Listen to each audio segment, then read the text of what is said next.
इस रुए ज़मीन पर अगर सबसे ज़्यादा कोई मुक़द्दस जगह है तो वो कोई और नहीं बल्कि खाना काबा है। खाना काबा की हुर्मत क्या है ये तमाम अफराद जानते हैं, चाहे वो मुस्लिम हों या गैर मुस्लिम। आज की इस वीडियो में हम आपको खाना काबा और तवाफ़ काबा में पोशीदा हकीकत के बारे में बताएंगे और अजायबात रब्बी के मज़ारात की दिलचस्प तफसील के बारे में बताएंगे। खाना काबा मुसलमानों के लिए मुक़द्दस तरीन मकाम का दर्जा रखता है।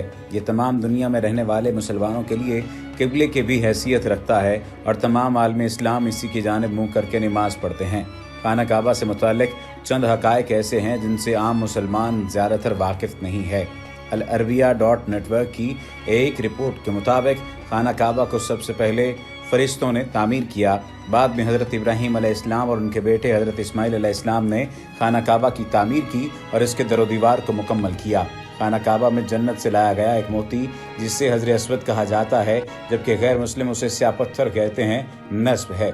कुरैश के मुख्तलिफ कबाइल हजर अस्वद को खाना काबा में नस्ब करने की सआरत हासिल करना चाहते थे, जिसके लिए खदशा था कि वो बाहम दस्तों गिरेबान न हो जाएं और कुरैश के दौरान कसीर और कबाइल जंग का आगाज़ न हो जाए। दूसरी जानिब आज की इस वीडियो में आपको बताया जाएगा कि एंटी क्लॉकवाइज यानी घड़ी की उल्ट समत में क्यों तवाफ़ किया जाता है। जंग के खदशात के पेश नज़र एक फ़ैसले के तहत नबी करीम सल्लल्लाहु अलैहि वसल्लम ने हज़र अस्वद को तमाम कुरैशी कबाइल के सरदारों की मदद से खाना काबा में नस्ब फरमाया।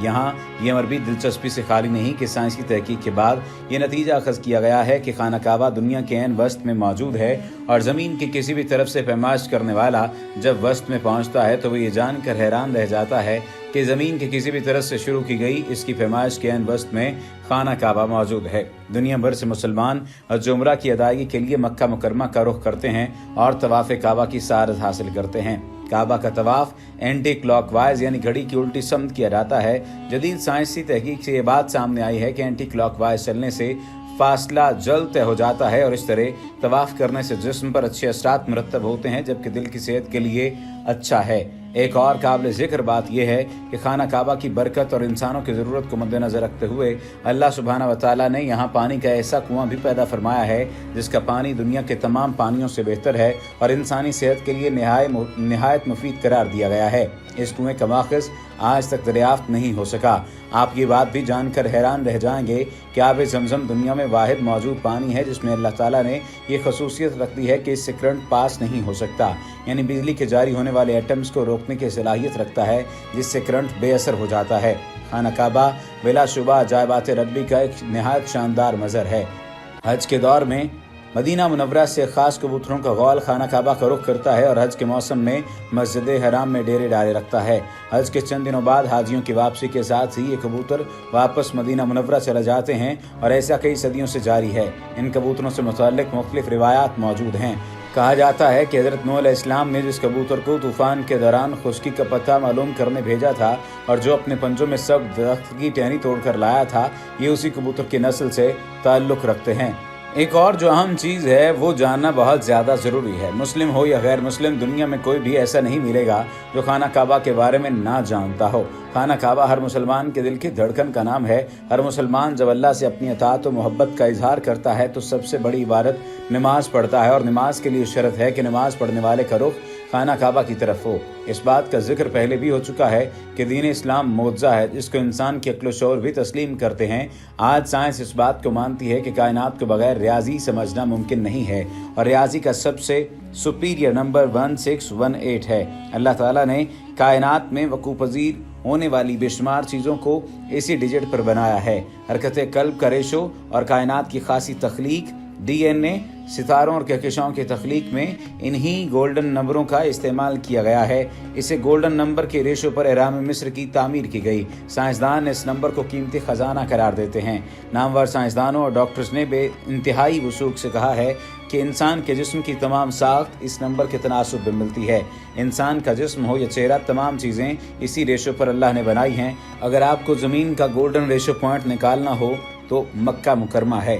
कुर्रा जनूब और कुर्रा शिमाल का फासला 1618 है और अगर कुर्रा जनूब اور شمال کے فاصلے کو آپس میں تقسیم کریں تو یہی نمبر 1618 ہے، اور یہی وہ زمین کا گولڈن ریشو پوائنٹ ہے۔ صرف اتنا ہی نہیں، آج کے انسانوں نے جو دنیا کا نقشہ بنایا ہے، اس نقشے میں بھی مکہ مکرمہ کا مقام ٹھیک سینٹر میں ہے، یعنی گولڈن ریشو پوائنٹ مکہ کے مغرب سے مشرق اور شمال سے جنوب خط استوا کی لمبائی بھی 1618 ہے۔ ہم سب کے لیے تحقیق کے دروازے کھلے ہیں۔ گوگل میپ کے ذریعے بھی اس بات کی تحقیق کی جا سکتی ہے۔ آج کے اس جدید دور میں کئی سافٹ ویئرز ہیں جن کے ذریعے آپ کسی بھی چیز کی لمبائی اور چوڑائی کا صحیح اندازہ لگا سکتے ہیں۔ یہ بھی اللہ کا ایک معجزہ ہے، لیکن ان کے لیے جو اللہ کو سمجھنا اور جاننا چاہتے ہیں اور جن کے ذہنوں میں یہ ہے کہ یہ دنیا مادے سے بنی ہے، اللہ کا وجود نہیں ہے، ایسے افراد اور قوم کا اللہ ہی حافظ ہے۔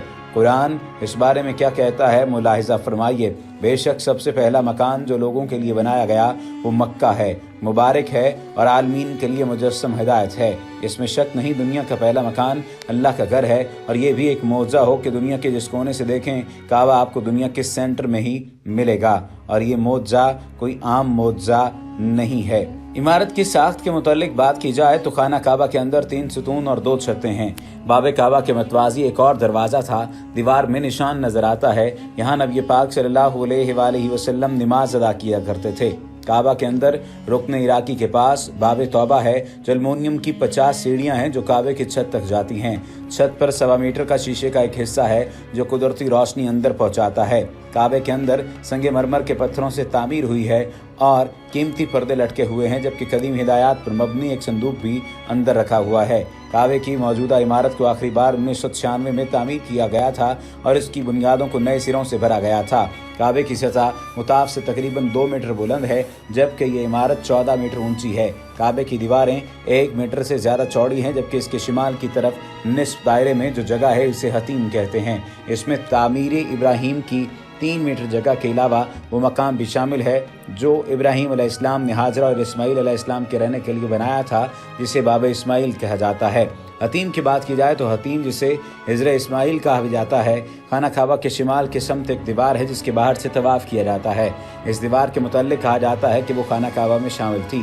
حتیم کی اونچائی 30 انچ یعنی 90 سینٹی میٹر ہے اور چوڑائی 1.5 میٹر 4.9 فٹ ہے۔ خانہ کعبہ سے تقریباً 13.25 میٹر مشرق کی جانب مقام ابراہیم واقع ہے۔ یہ وہ پتھر ہے جو بیت اللہ کی تعمیر کے وقت ابراہیم علیہ السلام نے اپنے قد سے اونچی دیوار قائم کرنے کے لیے استعمال کیا تھا، تاکہ وہ اس پر اونچے ہو کر دیوار تعمیر کریں۔ 1967 سے پہلے اس مقام پر ایک کمرہ تھا، مگر اب سونے کی ایک جالی میں بند ہے۔ اس مقام کو مصلی کا درجہ حاصل ہے، اور تو اور امام کعبہ اسی کی طرف سے کعبہ کی طرف رخ کر کے نماز پڑھتے ہیں۔ طواف کے بعد یہاں 2 رکعت نفل پڑھنے کا بھی حکم ہے۔ اس کے بعد اگر حجر اسود کی بات کی جائے تو کعبہ کے جنوب مشرقی رکن پر نصب تقریباً 2.5 فٹ قطر کے چاندی میں مڑے ہوئے مختلف شکلوں کے 8 چھوٹے چھوٹے سیاہ پتھر ہیں، جن کے بارے میں اسلامی عقیدہ ہے کہ تعمیری مراحل کو طے کرتے ہوئے اور تعمیر ابراہیمی کے وقت یہ پتھر لایا گیا تھا۔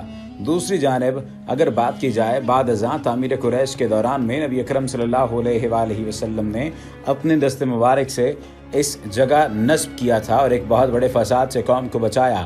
یہ مقدس پتھر حجاج بن یوسف کے کعبے پر حملے میں ٹکڑے ٹکڑے ہو گیا تھا، جسے بعد میں چاندی میں مڑ دیا گیا۔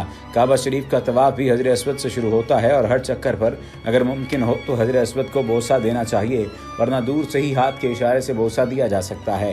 حج کے دنوں میں ہر کسی کو اس مقدس پتھر کو بوسہ دینا یا استلام کرنا ممکن ہو پاتا۔ مسجد حرام میں کعبہ کے جنوب مشرق میں تقریباً 21 میٹر کے فاصلے پر تہ خانے میں آب زمزم کا کنواں ہے، جو ابراہیم اور ہاجرہ کے شیرخوار بیٹے اسماعیل علیہ السلام کی پیاس بجھانے کے بہانے اللہ تعالیٰ نے تقریباً 4000 سال قبل ایک معجزے کی صورت میں مکہ مکرمہ کے بے آب و گیا ریگستان میں جاری کیا، جو وقت کے ساتھ سوکھ گیا۔ نبی پاک صلی اللہ علیہ وآلہ وسلم کے دادا عبد المطلب نے اشارہ خدا بندی سے دوبارہ کھدوایا، جو آج تک جاری و ساری ہے۔ آب زمزم کا سب سے بڑا